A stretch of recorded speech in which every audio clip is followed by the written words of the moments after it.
Imagina poder andar no centro de São Paulo usando a sua melhor roupa, frequentando as melhores lojas de luxo, indo nos restaurantes mais bombados da cidade, sem medo de assalto, de insegurança, de violência. Pois é, esse foi o centro da cidade de São Paulo um dia, a origem do luxo que depois se postergou para a Rua Augusta e para a Rua Oscar Freire. Mas antes, deixa eu me apresentar primeiro. Eu sou Mariana Quintas e aqui a gente fala sobre moda, sobre fofoca, sobre histórias da moda que, se depender desse canal, elas nunca serão esquecidas. São Paulo, até o século XIX, era uma vila rural. Mas o fluxo de capital, originado pelo ciclo do café, começou a financiar as mudanças dessa cidade. Os trabalhadores, agora assalariados ao invés de escravizados, representavam um público consumidor em potencial. As grandes áreas ao redor da região começaram a ser loteadas, o que deu origem aos bairros que a gente conhece, os de elite, Higienópolis, Avenida Paulista, Campos Elíseos, e os de trabalhadores e operários, que era a região do Ipiranga, a região do Brás e a região da Barra Funda. Com a cidade de São Paulo em plena mudança, novos bairros surgindo, a região central era onde se concentravam os serviços e os comércios da capital. Nos bairros, de fato, só existiam pequenos armazéns. Então, quando uma pessoa queria fazer uma compra maior ou comprar algo mais específico, ela tinha que ir ao centro, porque somente no centro vendia esse tipo de coisa. Então, a ideia de ir no centro, ela era tanto uma necessidade quanto uma opção. Uma necessidade porque, como eu falei, não tinham muitas lojas, né? Nos bairros só tinham pequenos armazéns. Então, você tinha a necessidade de ir pro centro quando você queria comprar alguma coisa mais específica. Mas também uma opção, porque por lá também era o lugar onde as pessoas se encontravam socialmente. Então, caminhar pelas ruas centrais era fazer o famoso footing. Eu já falei em outro vídeo na Rua Augusta, vou deixar nos cards para você assistir, que a prática do footing na época, né, com a elite, era muito comum, porque o footing nada mais é a ação de ver e ser visto. Então é você andar na melhor rua, com a melhor roupa, para você ver as pessoas, e as pessoas também verem você. E aí, com as imigrações dos europeus que vieram para suprir uma necessidade de mão de obra nas fábricas, São Paulo começa a ter cada vez mais influência europeia na região central. A própria arquitetura tinha inspirações europeias e a França era onde eles mais se inspiravam nos costumes, na educação. Então ela ditava moda, ela ditava cultura. Não é à toa que essa influência ficou conhecida como a Belle Époque paulistana, que foi um período de novos hábitos, de uma vida social intensa, com bailes, com festas, com teatros, cinema surgindo e o crescimento de novos espaços de sociabilidade e lazer. Bom, nessa fase, a moda e o vestir bem ganhava cada vez mais força na sociedade. E foi nessa época que grandes nomes da elegância começaram a se estabelecer no centro. A pioneira do conceito de loja de departamento, porque justamente era uma loja que vendia uma variedade de produtos divididos em departamento, foi a Casa Alemã, quando Daniel, perdão se eu falar errado, mas Daniel Heidenreich, ele chegou no Brasil por volta de 1880 e passou a vender tecidos na Rua 25 de Março. Mas foi em 1883 que ele se estabeleceu na Rua General Carneiro com a então Casa Alemã. O empreendimento só cresceu e, com o passar dos anos, ele foi se sofisticando cada vez mais e ocupou um edifício moderno, localizado na Rua Direita, no início do século XX. Inicialmente, os produtos que eles vendiam eram tecidos e peças do vestuário feminino. E aí, com o passar do tempo, eles incorporaram seção masculina, seção infantil, roupas de esporte, roupas para banho de mar e também patinação. Já em 1913, o empresário inglês John Walter Mappin, ele trazia o conceito das grandes magazines francesas do Palais de la Femme, que era justamente voltada para satisfazer uma necessidade, né, de consumo do público feminino. E aí depois, em 1914, ele começa a ofertar produtos masculinos. A sede da Mappin era luxuosa e era adequada para o público que eles pretendiam atender. A loja possuía grandes lustres de cristais, móveis de madeira maciça e tapetes enormes importados da Europa. O ambiente proporcionava muito glamour à elite paulistana, que frequentavam constantemente as salas individuais, onde um vendedor trazia as mercadorias que foi selecionada anteriormente por catálogo, algo que era inovador na época. A loja era tão importante que foi palco para a primeira exposição de arte de Anita Malfatti. A Mappin foi uma das lojas que mais atingiu sucesso e durou por muitos anos as suas atividades, mas depois, como uma loja mais popular, ela acabou fechando em 1999, então talvez a minha geração 2000 nunca tenha tenha ouvido falar tanto, mas é uma loja bem famosa e marcou a geração ali dos anos 80, 90. Se vocês quiserem, depois eu posso trazer algum vídeo falando sobre a história da Mappin, que é muito interessante. E aí, vocês comentem aí pra ver se vocês querem que eu traga ou não. Beleza, falamos sobre a moda, mas e o luxo? A grande maioria do comércio de luxo que tinha no centro de São Paulo eram comércios mais especializados. A gente tá falando de uma época, assim, gente, que assim, ó, zero chance de ter uma abertura econômica. Tava muito, muito, muito longe disso. Então, as lojas consideradas de luxo eram lojas que eram refinadas, que eles traziam artigos importados da Europa, mas elas não tinham uma marca específica. Era só um tecido muito bem feito, um trabalho de peça muito bem feito e peças caras que atendiam a elite, né? Não eram os trabalhadores, não iam usar roupas super bem costuradas, decoradas para ir em festas, porque normalmente não era o lugar que eles estavam frequentando.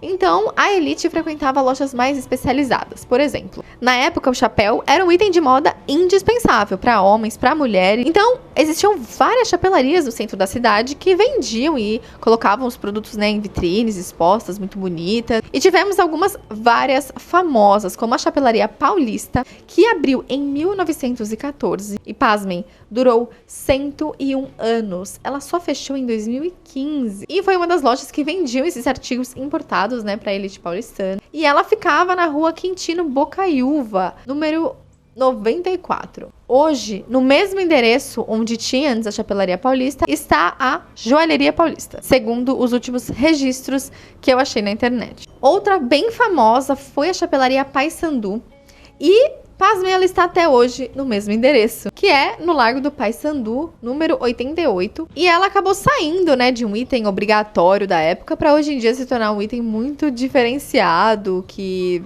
eu acho que ir na loja fala muito mais sobre a história que a loja tem do que necessariamente você precisar de algum chapéu, a não ser que você goste muito de chapéus.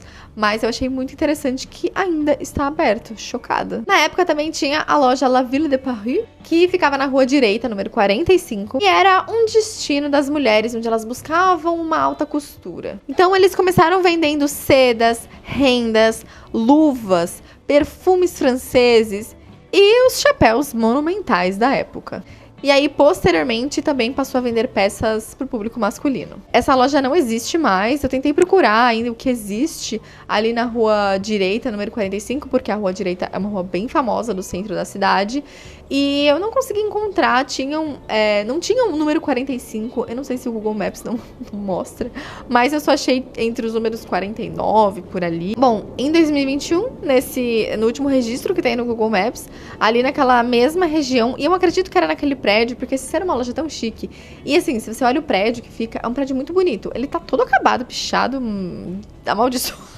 Mas ele ficava uma loja chamada Modal Calçados e do lado, que também poderia ser esse número 45, tem um McDonald's. Então eu não consigo saber em específico o que tinha ali naquela região, mas eu ainda acredito que era no prédio da Modal, porque era uma loja muito chique e o prédio é muito bonito. A pena é que tá todo desgraçado. Bom, então, além de ser um lugar para você fazer compras, era um lugar onde a elite paulistana gostava de fazer o famoso footing. Assim, não tinha nenhuma lei, né, específica, não estava cravado ali na pedra, mas todo paulistano interessado em ser visto sabiam que precisavam caminhar entre as ruas do centro entre as 4 e 6 horas da tarde. E esse encontro acontecia em cafés, em bares ali na região do centro, e era onde os homens cortejavam as mulheres, então muitos encontros surgiram ali, então ele era perfeito para esse tipo de date. Tinha o famoso Café Girondino, que foi fundado em 1875, e ele era um grande ponto de encontro da elite cafeeira e intelectual da época e ficava na rua 15 de novembro. Então, o Girondino original, ele funcionou até meados de 1930. O café que tem hoje, né, que existe um Café Girondino, caso você não saiba, não seja de São Paulo, ele fica próximo ao Largo São Bento.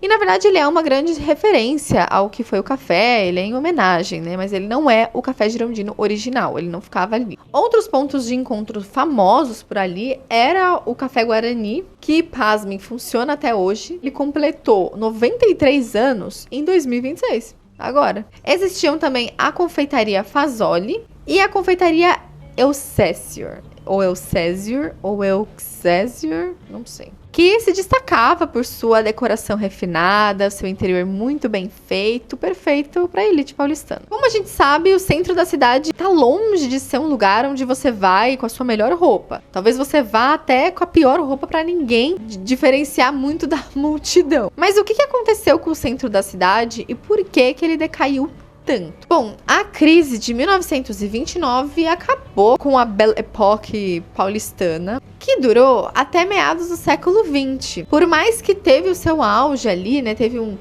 ponto de destaque, que foi a Semana de Arte Moderna de 1922, que aconteceu no Brasil, um marco na história do Brasil. Ela defendia justamente que o brasileiro deveria valorizar mais a sua cultura própria do que a cultura estrangeira, que era muito forte na época. E aí, com essa crise de 29, o café brasileiro, principalmente, né, da região paulistana, ele teve o preço derrubado no mercado internacional, o que acabou quebrando muitos produtores. Assim, então, começa a nascer uma economia mais industrial e é aí que os próprios trabalhadores viram a grande massa consumidora. E é curioso dizer que até um pouco antes, assim, por volta de 1600, 700, 800 e trelelê, a região da Estação Luz era uma região cheia de mansões. Ele foi um dos bairros com mais mansões em São Paulo e eram mansões, né, dos barões do café, de grandes nomes da política, de médicos, de artistas famosos, escritores. Existem muitas ruas ali pela região que levam nomes justamente dessas pessoas que moravam ali naquelas mansões. Mas por conta dessas crises, dos alargamentos das ruas e essa saída da elite do centro, que começa a procurar outros bairros para morar mais afastados, deu origem a um grande marco na história, que foi uma grande demolição que aconteceu no centro de São Paulo ali por meados do século XX. Então, a maioria das mansões que existiam e muito do nosso patrimônio cultural foi demolido. E eram casas, assim, espetaculares. Vou deixar algumas fotos que eu achei em um estudo. Eu fiquei muito chocada. E eram casas de grandes artistas que hoje poderiam muito bem ter sido, né, reformadas e virar novos empreendimentos ali, né? Acho que a Europa conserva muito bem os seus prédios e sabe o que fazer com a cidade, ainda assim respeitando a sua cultura, o seu patrimônio, e não construindo uma selva de pedra, que é o que acontece com São Paulo. E é uma judiação você ver que muitas casas, assim, maravilhosas foram destruídas e poderiam ter sido grandes coisas, até hospitais, sei lá, gente, dá um jeito. Pra tudo ter um jeito nessa vida. Então, com a elite saindo do centro, as lojas, elas começaram a ter um público com menos dinheiro para comprar. Então, elas tiveram que ficar mais acessíveis. Então, as lojas populares começaram a crescer, por isso que eu até cito o exemplo da Mapping, que foi justamente isso. Quando a elite começou a sair do centro, eles tiveram que se adaptar a um novo público e acabar se tornando uma loja mais popular. E acabou mudando essa atmosfera super glamurosa que tinha no centro naquela época. Então, o centro de São Paulo foi, sim, por muitas décadas, uma grande referência quando o assunto era luxo, era lojas, era, assim, uma prosperidade que não tinha fim. A elite se afastou. Novos centros surgiram, então a elite ela foi andando aos poucos. Ela foi para a Rua Augusta, que se tornou uma das ruas mais caras, foi para Oscar Freire, que eu também tenho um vídeo falando sobre, até, claro, o surgimento do shopping Iguatemi, que marcou, né, uma nova era de consumo, principalmente de luxo, que eu também tenho vídeo, vou deixar nos cards. E o que acabou acontecendo foi que a maioria das lojas acabaram fechando, acabou deixando o centro um pouco mais ermo, o que acabou incitando mais a violência, mas eu acho que a camada ainda é mais profunda quando o assunto é por que o centro ficou tão violento. Eu acho que não é esse o intuito do vídeo. Meu intuito é falar sobre moda. Bom, então esse foi o vídeo de hoje. Eu espero muito que vocês tenham gostado. Se você gosta dessa série de vídeos históricos, deixa o like nesse vídeo que me ajuda muito, vocês não têm noção. E não se esqueça de se inscrever no canal. Batemos 4.000 inscritos. Pode parecer pouco para algumas pessoas, podem, mas 4.000 pessoas aqui me assistindo falar, eu ficaria talvez em pânico. Por isso eu fico muito feliz com esse marco e de estar crescendo com vocês. Então, vocês fazem muita diferença na minha vida. É isso, gente. Deixa o like, se inscreve. Me siga nas redes sociais, que eu estou postando vídeo por lá também. Então, se você gosta de moda, lá é seu lugar junto comigo. É isso, gente. Um beijo e até o próximo vídeo.